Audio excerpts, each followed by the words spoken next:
All to my channel.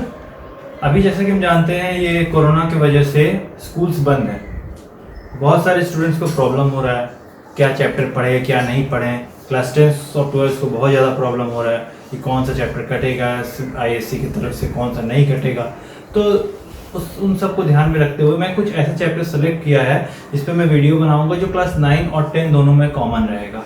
इसी के साथ जो पहला चैप्टर होगा वो होगा स्टैटिस्टिक्स का। स्टैटिस्टिक्स एक ऐसा टॉपिक है जो कि सिर्फ स्कूल लाइफ तक नहीं सीमित है। ये मतलब आप रियल लाइफ में भी देखिएगा तो इसका बहुत ज़्यादा एप्लीकेशन है। जैसे अभी हम एग्जांपल ले लें कोरोना का, तो कोरोना का हम स्टैटिस्टिक्स देखेंगे तो ये स्टेट में इतना है, ये स्टेट में इतना, ऐसे ऐसे करके केसेस दिखाए हुए हैं। पर जनरली अगर हम ग्राफ की तरफ देखें तो हमें समझने में बहुत आसान होता है। वो आसान इस तरह से है कि मैं एग्जाम्पल दे दूँ।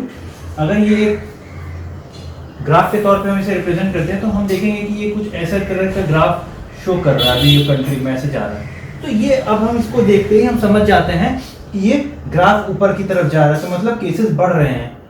कभी ना कभी आके ये फ्लैट होगा फिर नीचे जाएगा, वो बात की बात है, पर ये रिप्रेजेंटेशन का एक टेक्निक है। और दूसरा रिप्रेजेंटेशन क्या देखते हैं हम, अगर ग्राफिकल के छोड़कर टेबुलर डेटा में, तो ऐसा रहता है कि वेस्ट बंगाल में समझ लीजिए अभी 16K के लगभग केसेस हैं। अभी महाराष्ट्र में देख ले, अगर महाराष्ट्र में, तो महाराष्ट्र में लगभग 1.5 लाख के करीब में केसेस है। तो इस तरह के केसेस आ रहे हैं। तो इस एक तो तरीका हो जाता है इस तरह से रिप्रेजेंट करने का, दूसरा तरीका हो जाता है ग्राफिकल रिप्रेजेंटेशन का, जिससे अब बिना इसके ग्राफिकल रिप्रेजेंटेशन पॉसिबल नहीं है। तो इन्हीं सब के साथ हम स्टार्ट करेंगे एक चैप्टर स्टैटिस्टिक्स। तो ये स्टैटिस्टिक्स मैं आपको एकदम सिंपल लैंग्वेज में समझाता हूँ। देखिए बहुत सारे टर्म्स आपको मिल जाएंगे गूगल पे, यूट्यूब पे आप सर्च करिएगा तो सैंपल क्या है, पॉपुलेशन क्या है, फिर आपका एकदम टिपिकल लैंग्वेज ही मिल सकता है। मैं आपको एकदम सिंपल लैंग्वेज में समझाने की कोशिश करता हूँ। देखिए स्टैटिस्टिक्स जो है ये स्टडी ऑफ डेटा है। डेटा कहने से मैं आपको सिंपल एग्जांपल देता हूँ। जैसे एक क्लास है, एक क्लास में 30 बच्चे हैं, तो अभी 30 बच्चों के भीतर से अगर मुझे कुछ डेटा निकालना है, समझिए मार्क्स का डेटा निकालना है कि मैथ्स में या फिजिक्स में या कोई सब्जेक्ट में कितना मार्क्स आया है, तो अब मैं उस डेटा को कैसे निकालूंगा। मैं एक शीट बनाऊंगा, शीट में सारे बच्चों का नाम रहेगा, नाम के साथ उनका मार्क्स रहेगा। फुल मार्क्स 20 है तो 20 में किसका कितना मार्क्स आया हुआ है, तो उस मार्क्स को मैं एंट्री करूंगा। तो एंट्री करने के बाद मेरे पास एक पूरा शीट तैयार हो जाएगा, शीट में मार्क्स रहेगा, बच्चों का नाम रहेगा। तो ये हो गया डेटा। न्यूमेरिकल इंफॉर्मेशन में बच्चों का जो मार्क्स है उससे ले रहा हूँ, तो यही हो गया डेटा। अभी इस डेटा को खाली लेकर अगर वो तो 30 बच्चों तक तो सीमित नहीं है। अगर 30 बच्चों से ज्यादा हुआ, मानिए मैं पूरे स्कूल का बात करूं, समझिए 2000 बच्चे हैं स्कूल में, अगर मैं 2000 बच्चों का मार्क्स इकट्ठा करूं तो वो आप सोचिए सिर्फ कि 2000 जो मार्क्स होंगे बच्चों के वो कितना ज्यादा है। आप उसको स्टडी करने में कितना टाइम लगेगा। तो अगर मैं उसके लिए एक शीट बनाऊं, मैं कहूं कि फर्स्ट, सेकंड, थर्ड, फोर्थ, इस तरह से बहुत सारे 1000 बच्चों का, तो आपको बहुत सारा पेपर लगेगा, बहुत मेहनत लगेगा पढ़ने में। आप बार बार उसको स्टडी नहीं कर सकते हैं। तो उसको इजी बनाने के लिए हम उसको और इजियर तरीका से रिप्रेजेंट करते हैं। तो आप समझिए कि स्टैटिस्टिक्स किस चीज से रिलेटेड है। मैथ्स में भी नंबर होता है, स्टैटिस्टिक्स में भी नंबर होता है, पर उस नंबर को सिंप्लीफाइड करके कैसे आप रिप्रेजेंट कर सकते हैं उसी को कहते हैं स्टैटिस्टिक्स। तो उम्मीद आपको समझ में आया होगा कि ये स्टैटिस्टिक्स है क्या। तो अभी चलिए इसी के साथ हम शुरू करते हैं कुछ बेसिक चीजें। तो पहले मेरा आता है डेटा कलेक्शन। अब ये डेटा कलेक्शन हुआ फर्स्ट। अभी इस डेटा को कलेक्ट करने के बाद क्या करेंगे, इसमें हम कुछ चेंजेस ले आएंगे। चेंजेस लाएंगे, उसको सिंपल करेंगे, उसको मैं कहता हूं सिंपल लैंग्वेज में इंटरप्रेट करना है। डेटा को इंटरप्रेट करना है, क्या है, सही है, गलत है, किस तरह से बनाना है। उसके बाद हम आते हैं रिप्रेजेंटेशन में।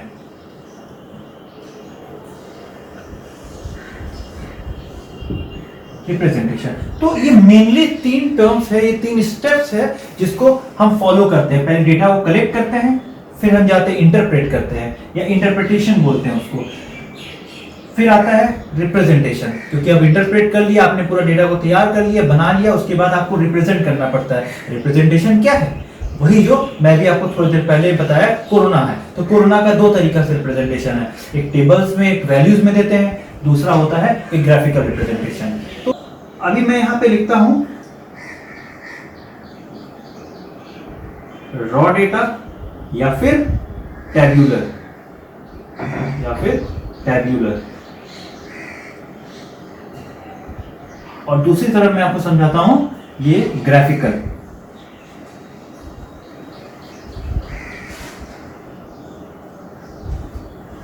उम्मीद है आपको दिख रहा होगा। तो अभी रॉ क्या होता है और टैब्यूलर क्या होता है, हम पहले इस चीज को समझने की कोशिश करेंगे। तो रॉ डेटा क्या होता है? रॉ डेटा जो मैंने कहा कि 30 बच्चे हैं, 1000 बच्चे हैं, 2000 बच्चे हैं स्कूल में, मैं उनका मार्क्स आपको रॉ दे दूं। रॉ मतलब हो गया बस उठाया और आपको दे दिया। एग्जांपल समझ लीजिए, मैं छोटा एग्जांपल लेता हूं, 10 स्टूडेंट। अभी 10 स्टूडेंट का मुझे मार्क्स पता है, तो मैं आपको दे देता हूं, समझिए 15 आया किसी बच्चे का, किसी का 20 आया, किसी का 10 आया, किसी का 11 आया, किसी का 02 आया, किसी का समझ लीजिए 19 आया। तो ऐसे करके मैं अगर आपको डेटा दे दूं तो ये हो जाता है रॉ डेटा। अभी मैं इसको और सिंपल चाहूं तो कर सकता हूं, जैसे बड़ा डेटा हुआ। बड़ा डेटा हुआ समझिए एक एरिया है, तो एक एरिया में समझ लीजिए आपकी 100 बुजुर्ग लोग हैं। अभी 100 बुजुर्ग लोग हैं एक एरिया में, तो अब मैं उनका डेटा एज वाइज उनको कैटेगराइज करना चाहता हूं। कोई 65 का है, कोई 95 का है, कोई 85 का, कोई 83 का है, कोई 92 का है, ऐसे करके अलग अलग डेटा रहेगा। तो अगर मैं उसे सिंप्लीफाई करूं, अगर मैं 100 लोगों का डेटा बनाऊं तो ये बहुत मुश्किल हो जाएगा। तो उसको कैटेगराइज हम कर सकते हैं। कैटेगराइज कैसे कर सकते हैं? मैं उसका टेबल बना लूंगा, इसको मैं ग्रुप्ड भी कह सकता हूं। Grouped, GROUPED, grouped. Group data कह सकते हैं। ग्रुप डेटा कैसे करूंगा? बुजुर्ग का बात करूंगा, मैं 65 एंड प्लस का बात कर रहा हूं। तो 65 से 70, अभी 70 से 75, अभी फिर 75 से 80, फिर 80 से 85, 85 से 90 और 90 से 95। ऐसा मान लीजिए 95 लास्ट डेटा है मेरे पास, उससे ऊपर किसी का एज नहीं है। तो इस तरह से अगर मैं रिप्रेजेंट करूँ अब इस चीज को, तो ये आ जाएगा टैब्यूलर के कैटेगरी में। तो मैंने टेबल के फॉर्मेट में बनाना स्टार्ट कर दिया। तो अभी मैं डेटा ले लिया। डेटा कलेक्शन तो देखिए मस्ट है, आपको डेटा शीट पे लेना पड़ेगा और आप उसको रिप्रेजेंट नहीं कर सकते हैं। तो आपको उसको इंटरप्रेट है, ये स्टेप। डेटा कलेक्ट कर लिया आपने, डेटा में आपने लिखा कि कोई 65 का, कोई 66, इस तरह से। तो अगर आपको कैटेगरी बनाना है कि 65 से 70 के भीतर कितने लोग हैं, तो मान लीजिए 10 लोग आ गए। इसके भीतर में कितने लोग हैं? समझिए 12 लोग हैं।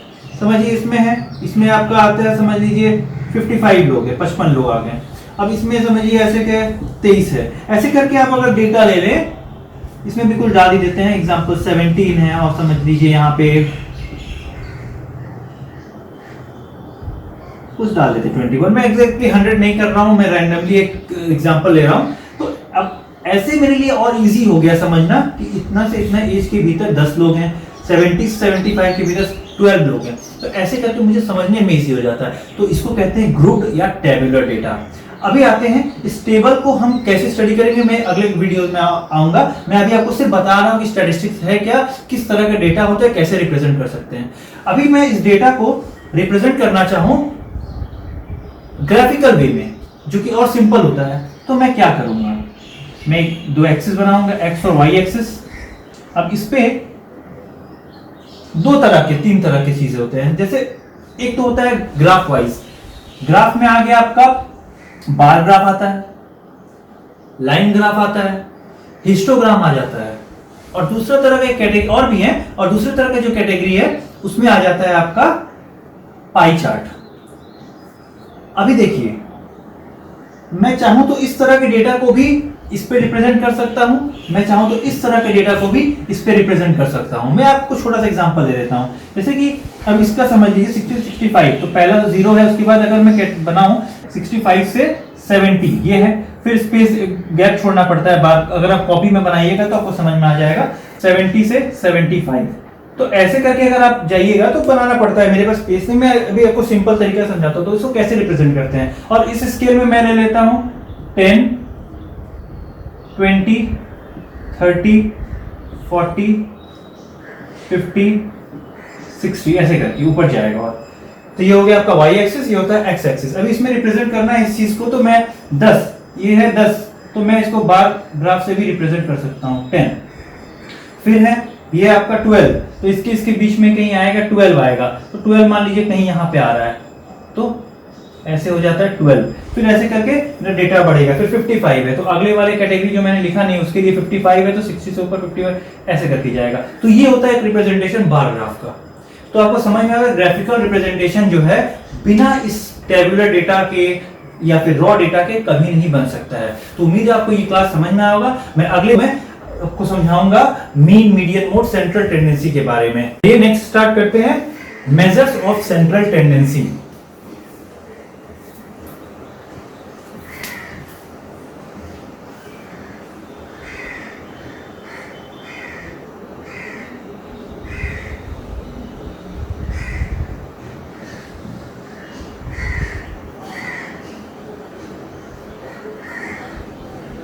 मेजर ऑफ सेंट्रल टेंडेंसी में आता है 3।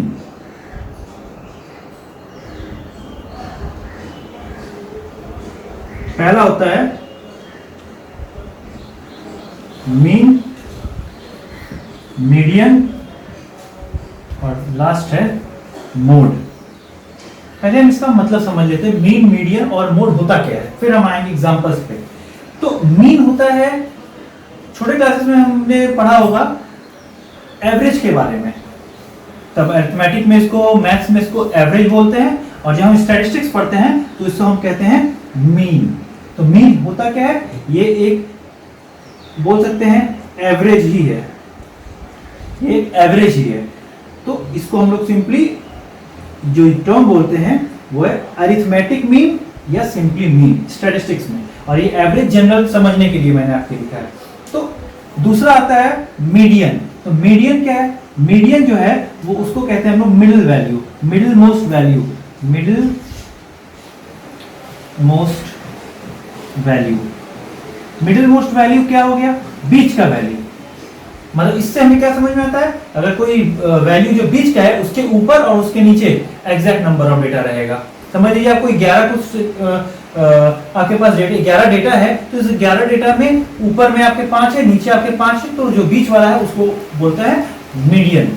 और जो लास्ट है वो होता है सबसे इजी मोड, इसको कहते हैं मैक्सिमम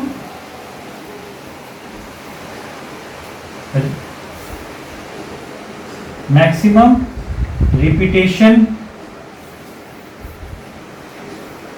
ऑफ वैल्यू। तो मैक्सिमम रिपीटेशन हुआ क्या, एक कोई वैल्यू है जो ज्यादा से ज्यादा बार रिपीट किया गया है, तो उसमें से जो वैल्यू सबसे ज्यादा बार रिपीट किया गया है उसको हम लोग कहते हैं मोड। तो अभी एक सिंपल सा आपको एग्जांपल दे देता हूं मैं। समझ लीजिए 1 है, 3 है, 7 है, 6 है, 5 है, फिर 7 है, फिर 12 है, फिर समझिए 15 है, फिर 2 है, ऐसा करके कुछ एग्जांपल दिया हुआ है। तो अभी पहला काम होगा हमें इसे अरेंज करना। ये फर्स्ट रूल है, इसको हम लोग कहते हैं डेटा एरे।